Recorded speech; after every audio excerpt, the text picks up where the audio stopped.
warahmatullahi wabarakatuh. Nama saya Dian Nupus dari kelas PAI 6A. Di sini saya akan mempresentasikan materi tentang communication skill atau keterampilan berkomunikasi.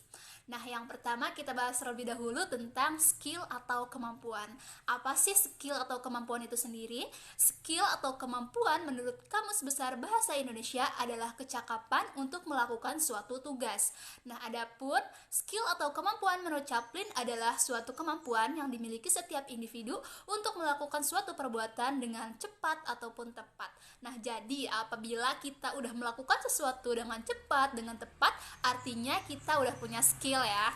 Nah, yang selanjutnya kita bahas tentang communication atau komunikasi. Nah, apa sih communication atau komunikasi itu sendiri? Nah, komunikasi adalah suatu pesan yang disampaikan oleh komunikator atau sumber yang disampaikan kepada komunikan atau penerima informasi itu sendiri, baik secara langsung maupun tidak langsung.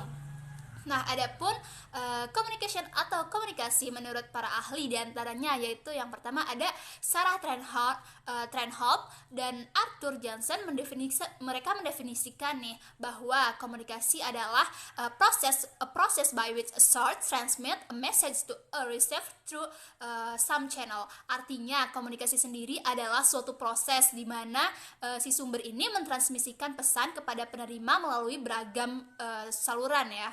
Nah, adapun menurut ahli lainnya yaitu Everett M. Rogers dan Lawrence Kinsett menyatakan bahwa komunikasi adalah suatu proses di mana dua orang atau lebih melakukan atau membentuk pertukaran informasi antara satu sama lain.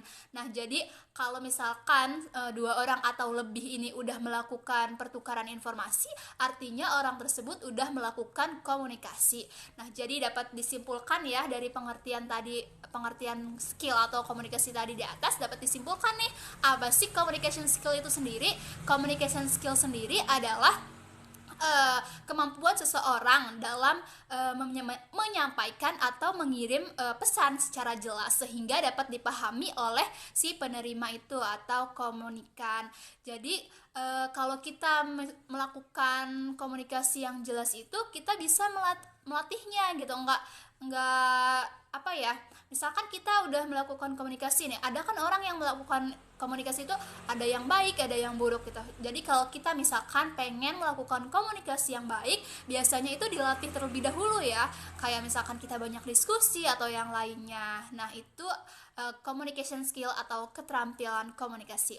Nah, dari keterampilan komunikasi itu sendiri ada beberapa jenis-jenisnya ya. Dari communication skill itu sendiri ada berapa jenis sih?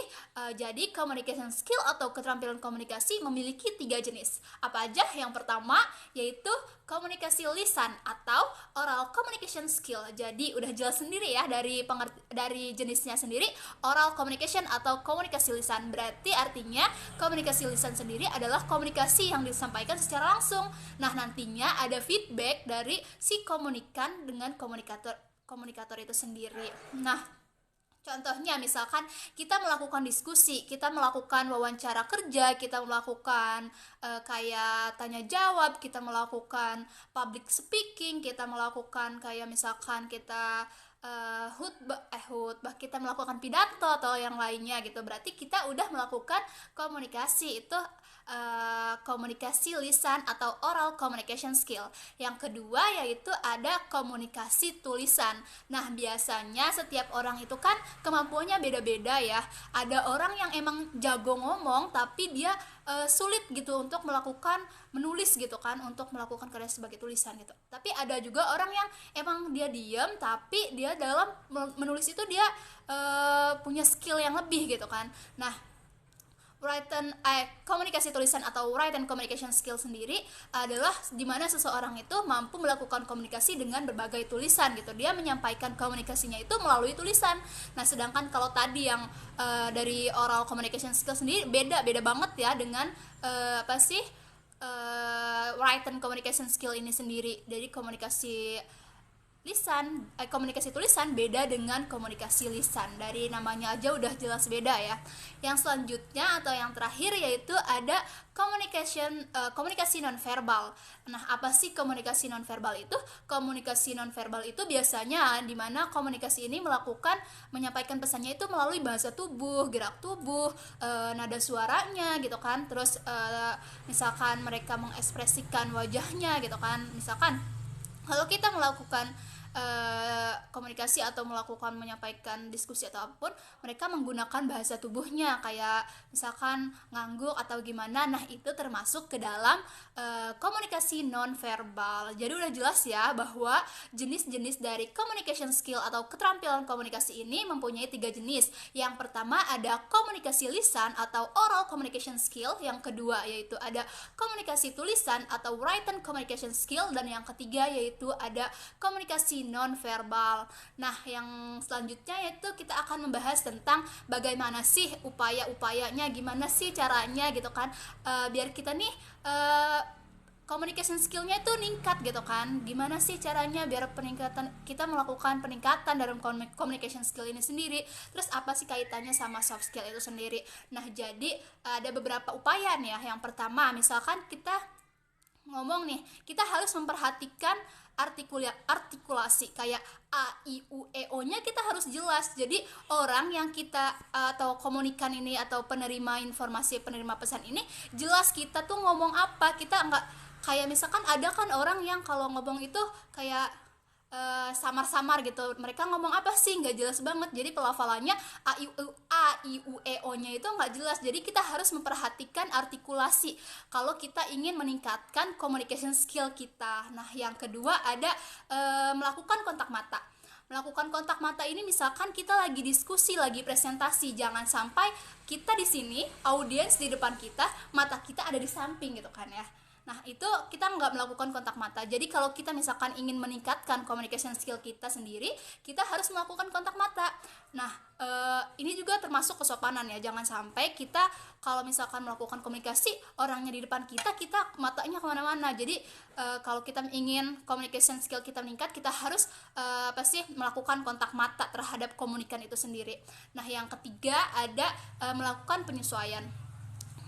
Melakukan penyesuaian di sini artinya misalkan kita berbicara dengan teman kita, dengan guru kita, dengan orang tua. Nah, kita harus melakukan penyesuaian dalam komunikasi itu sendiri. Jangan sampai kita misalkan berbicara dengan guru tapi dengan bahasa yang tidak sopan kayak gitu ya. Nah, kita harus melakukan penyesuaian agar agar communication skill kita itu meningkat. Nah, yang selanjutnya ada upaya yang keempat yaitu tentang menambahkan bahasa tubuh. Kayak misalkan kalau kita paham nih terhadap apa yang dibicarakan dari si komunikator ini atau pemberi informasi ini, kita kayak ngangguk gitu atau ya paham gitu kan, kita melakukan bahasa tubuh gitu kan. Nah, itu salah satu upaya juga untuk meningkatkan communication skill.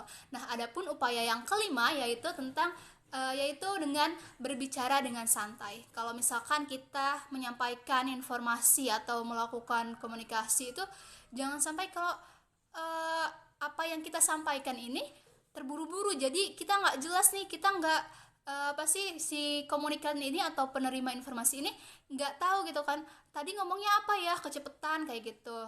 Nah, selanjutnya yang upaya yang keenam yaitu ada dengan kita bisa menambahkan empati. Kayak misalkan kalau misalkan ada orang yang menyampaikan informasi ke kita, kita harus kayak kita memerhatikan gitu, kita memberikan empati kepada orang yang memberikan informasi ini. Jangan sampai misalkan ada orang yang sedang memberikan informasi, kita malah acuh tak acuh gitu loh, kayak misalkan ya udah sabodo gitu mereka mau ngomong apa. Nah, kita harus, kalau kita pengen communication skill kita meningkat gitu kan, kita harus bisa menambahkan empati dari kita yang lawan bicara kita atau komunikan terhadap komunikatornya itu ya.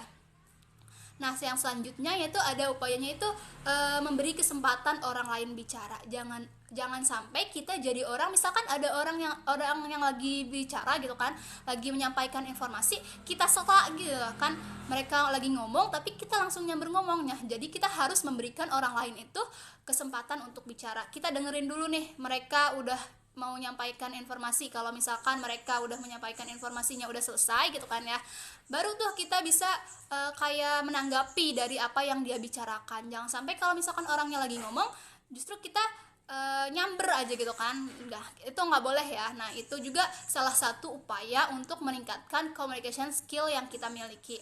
Nah yang terakhir, bukan yang terakhir sih, masih banyak sebenarnya, tapi yang mungkin ini jadi pembahasan terakhir di yang saya bahas, yaitu upaya yang terakhir itu kita harus mengatur intonasi suara. Kayak misalkan kita ada titik, ada koma, jangan sampai kita ngomong itu nyerocos aja gitu kan, kayak jalan tol lurus yang nggak ada jeda gitu. Kita harus bisa mengatur intonasi suara yang kita sampaikan, agar si pendengar ini nggak bosan gitu kan. Ada tuh orang yang misalkan dia berbicara, dia menyampaikan informasi tuh dia kayak nyerocos terus-terusan, nggak ada intonasinya gitu kan. Nah pendengar itu kan bisa jadi bosan gitu kan dengan apa yang kita sampaikan. Nah mungkin itu saja yang bisa saya sampaikan, kurang lebihnya mohon maaf. Wassalamualaikum warahmatullahi wabarakatuh.